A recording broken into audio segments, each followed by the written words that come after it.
சபைக்குள்ள வந்தானோ அதுக்கப்புறம் வாழ்க்கை டோட்டலாக மாறிடுச்சு.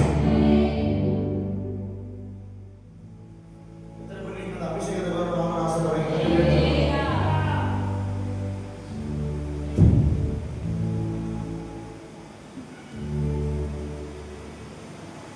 எத்தனை பேர் அபிஷேகம் ஆண்டவருக்காக ஏதாவது செய்யணும்னு சொல்றாங்க.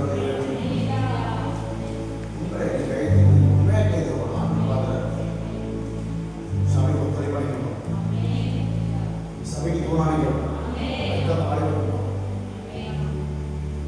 அதுதான் இந்த வாலிபம். எத்தனை பேர் சபைக்கு போய் பாருப்பீங்க. கூட்டம் சொன்னா ஓடி வரணும். ஒரே சொன்னா முதலாவது நிற்கணும். சத்தம் வரல. ஒரே முதலாவது நம்ம கூட யாருக்காக செய்யணும்? பாஸ்டுக்காக.